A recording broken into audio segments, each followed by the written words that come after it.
మీరేమంటారు చెప్పండి, అసలు అన్ని ఇండస్ట్రీలో అన్ని చోట్ల ఉంటాయండి, అన్ని చోట్ల ఉంటాయి, నేను ఉండవు అనట్లా.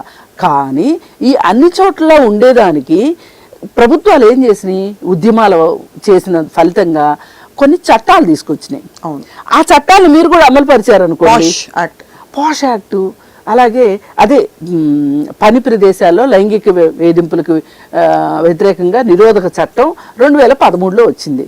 అదేం చెప్తుంది, చాలా సింపుల్గా మీరు ప్రతి ఆఫీస్లోనూ 15 మంది ఉన్న ఆఫీస్లో ఐసీసీలు పెట్టుకోండి, అంటే ఇంటర్నల్ కంప్లైంట్స్ కమిటీ.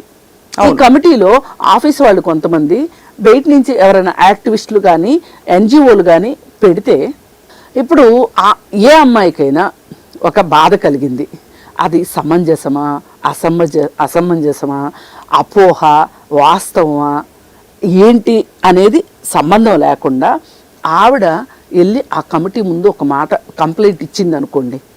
కంప్లైంట్ ఇచ్చినప్పుడు ఆవిడని అడుగుతారు, ఏమ్మా ఏంటిది, నీ బాధ ఏంటి అని అడుగుతారు.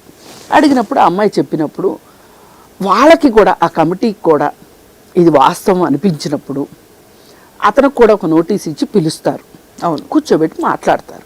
మాట్లాడి అతను చెప్పిన సమాధానం బట్టి ఏదన్నా కొన్ని దాచింది అనుకుందాం పోని, అవును, అతను ఏమన్నా చెప్పగలిగాడు అనుకుందాం, అతని దగ్గర ఏమన్నా ఆధారాలు ఉండి, అప్పుడు చూడమ్మా ఇట్లా చేయడం కరెక్ట్ కాదు, చట్టాలు ఉన్నాయని దుర్వినియోగం చేయడం కరెక్ట్ కాదు అని చెప్పి ఎవరి దోవనాలని పంపించేసేస్తారు.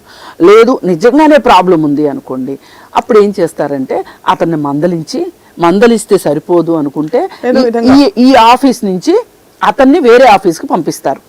కరెక్ట్, ఇదంతా పాష్ ఉంది కాబట్టి మేమేం చెప్తున్నాం, సినిమా ఇండస్ట్రీలో ఇట్లాంటి పరిస్థితులు ఉన్నాయి. ఒక పురుషుడు ఒక స్త్రీ కలిసి పనిచేసే చోట ఎవరికైనా ఒకరి బుద్ధి ఉండొచ్చు. అవును, అలాంటప్పుడు దీని ప్రభావం పనిపైన, ఆఫీసు వాతావరణం పైన పడకుండా ఉండాలి అంటే, వాళ్ళు మానసికంగా ఇబ్బంది పడకుండా ఉండాలి అంటే, ఒక నెగటివ్ అట్మాస్ఫియర్ లేకుండా ఉండాలి అంటే, ఎప్పుడొచ్చినా యుద్ధాన్ని అప్పుడు అణచడం చాలా అవసరం. కానీ అణిచే వాళ్ళు ఎవరు అనేది క్వశ్చన్ ఇక్కడ. అందుకే ఐసీసీ అన్నది. ఐసీసీ వర్క్ ప్లేసెస్ లో ఇప్పుడు సినిమాలకు కూడా వర్క్ ప్లేసే అది.